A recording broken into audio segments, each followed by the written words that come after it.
आमदार गोपीचंद पडळकर यांनी केलेलं वक्तव्य सांगलीच्या संस्कृती आणि परंपरेला शोभणारी नाहीत। जिल्ह्यात काही लोकांकडून जी वक्तव्य होत आहेत त्याच्या मागे कोण आहे, बोलणाऱ्या व्यक्तीला फूस मोकळी कुणी दिली आहे हे पाहायला पाहिजे, असं मत खासदार विशाल पाटील यांनी व्यक्त केले।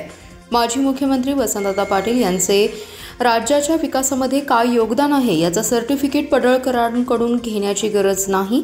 जिल्हा मध्यवर्ती बँकेत खासदार पाटील आले असता माजी मंत्री जयंत पाटील यांच्यावर केलेल्या टीकेच्या विरोधात त्यांनी प्रतिक्रिया दिली आहे। पडळकर यांनी केलेलं वक्तव्य सांगलीच्या परंपरेला शोभेल असं नाही।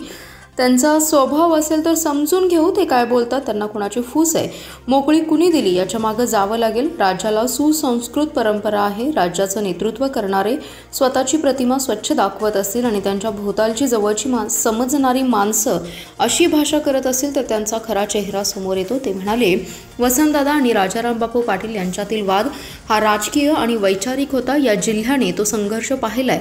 दादा आणि बापूंची तिसरी पिढी राजकारणात सक्रिय आहे। राजकारणात कोणत्या ना कोणत्या कारणावरून वाद असतो। जयंत पाटील यांच्या वागण्याची पद्धत आम्हाला आवडत नसेल, त्यामुळे वैचारिक वाद होत असतो। दिवंगत मुख्यमंत्री वसंतदादा पाटील यांचे राज्याच्या विकासात काय योगदान हे संपूर्ण जनतेला माहिती आहे। कुणी काय बोलत असेल तर त्यांचा बालिशपणा आहे। दादांच्या योगदानाबाबत पडळकरांच्या सर्टिफिकेटची गरज नसल्याची टीकाही खासदार पाटील यांनी केली आहे। राजकीय मतभेद असतात, वैचारिक मतभेद असतात आणि ह्या जिल्ह्याची परंपरा राहिलेली आहे।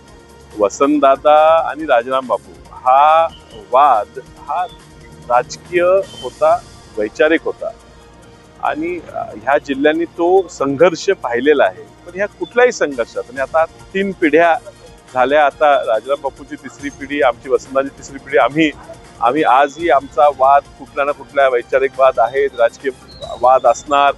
त्यांची कदाचित वागण्याची पद्धत जयंत पाटील साहेबांची आम्हाला आवडत नसेल आणि त्यामुळे आमच्या राजकारणात एकामेकात आमच्या टीका करायची गोष्टी झाल्या असतील। आता ह्या पातळीवर जाऊन बोलणं हे निश्चितच सांगलीच्या परंपरेला, संस्कृतीला शोभण्याचं नाहीये। आता त्यांचा तो स्वभाव असेल तर समजून घेऊ, पण निश्चित ह्याच्या मागे कोण आहे, ते बोलते कोण आणि ते काय बोलतात आणि ते बोलण्यामागे त्यांना फूस कुणाची आहे किंवा मोकळी कुणी दिलेली आहे ह्याच्या मागे जावं लागणार आहे। या राज्याला परंपरा आहे, सुसंस्कृत परंपरा आहे आणि ह्या राज्याची नेतृत्व करणारे स्वतःची प्रतिमा खूप स्वच्छ दाखवत असतील आणि मागणं त्यांच्या भोवतीनं त्यांच्या जवळ समजणारे लोक अशी भाषा करत असतील तर त्यांचा खरा चेहरा पुढे येतो। कदाचित राज्य नेतृत्वाचा दाखवायचा चेहरा वेगळा आहे आणि प्रत्यक्ष चेहरा वेगळा आहे। या जिल्ह्याचा सुद्धा भाजप पक्षाच्या दाखवायचा चेहरा वेगळा असेल, तो खरा चेहरा आज जनतेपुढे आलेला आहे। दुर्दैव आहे, राजकीय संघर्ष होत राहणार आणि राजकीय भांडणं राहणारच, पण ही परंपरा जर तुम्हाला सांगलीत आणायची असेल तर मला अडचण वाटते। ह्या जिल्ह्याचंच नाही तर राज्याची सुद्धा मला चिंता वाटते। पूर्वी त्यांनी आरोप केलेले होते, त्यानंतर राजाराम बापूंची हत्या केली, शरद पवार केली, राज्यातल्या टॉपच्या तिन्ही त्यांच्यावर आरोप झाले आणि वसंतदादांनी सुद्धा काय काम केले नाही असं ते मागच्या वेळी म्हणले होते।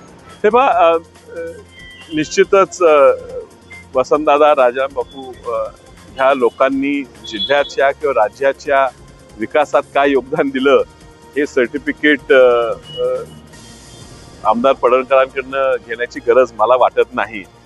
कदाचित भाजपची ही स्ट्रॅटेजी आहे की त्यांच्याकडनं काही कामं झाली नाहीत, काय विकासाची कामं झाली नाहीत, काही मूलभूत कामं झालेली नाहीत। वसंतदादांच्या काळात ह्या राज्याने जे निर्णय घेतले ते ह्या राज्याच्या सर्व लोकांसाठी एवढे फायद्याचे झालेले आहेत की आज अमेरिकेत तुम्ही गेला तर एवढ्या मोठ्या संख्येत जे इंजिनियर्स आज महाराष्ट्रात शिकून गेलेले आहेत ते सुद्धा सांगतात की वसंतदादाने हे धोरण आणलं, शैक्षणिक धोरण, खासगी शैक्षणिक धोरण, आणि म्हणून या ठिकाणी ते शिकू शकले, परदेशात जाऊ शकले। आज मुलींचं शिक्षण, प्राथमिक शिक्षण मोफत करायचे धोरण हे वसंतदादांनी त्या काळात आणलेलं आहे। पाण्याचं धोरण वसंतदादांनी आणलंय, हे जे धोरण वसंतदादांनी आणले आणि त्यामुळे राज्य, अशा माणसाबद्दल तुम्ही बोलावं हे दुर्दैव आहे। पण आता दुर्दैवानं हे जे राज्य चालवणारे लोक आहेत त्यांच्याकडनं काही सुद्धा मूलभूत कार्यक्रम राबवते आलेले नाहीयेत, कामं झालेली नाहीयेत आणि म्हणून आपलं झाकण्यासाठी, दुसऱ्याला नावं ठेवण्यासाठी हा व्यक्ती पुढे केलेला आहे आणि ह्या व्यक्तीच्या माध्यमातून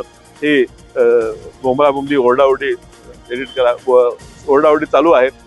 मात्र लोक ह्याच्या पुढे गेलेली आहेत. ही संस्कृती खराब करायचं काम आहे हे लोकांनी. लोकांना काय सल्ला राहील आपला या पुढच्या काळात? नाही कोणाला सल्ला देऊ जे जे जे जे नाही लोकप्रतिनिधी मर्यादा पाळल्या पाहिजे. लोकप्रतिनिधी नाही, लोक सेवेत काम करत असताना मर्यादा पाळल्या पाहिजे. ते निवडून आला हे तुमचं अभिनंदन आहे, तुम्ही त्या ठिकाणी जत तालुक्यात निवडून आला आहेत आणि तुमचं अभिनंदन आहे. तुम्ही एखादं काम करावे, लोकांचे काम करावे. तुमचं दिशा वेगळी आहे आणि कदाचित तुमची नाही, तुमच्या नेतृत्वाची दिशा आहे आणि तुमच्या नेतृत्वाला जे बोलता येते ते तुमच्या तोंडात बोलत असतील. त्यामुळे त्यांना बोलण्यापेक्षा तुमच्या मागे कोण आहे ह्याला बोलणं गरजेचं आहे.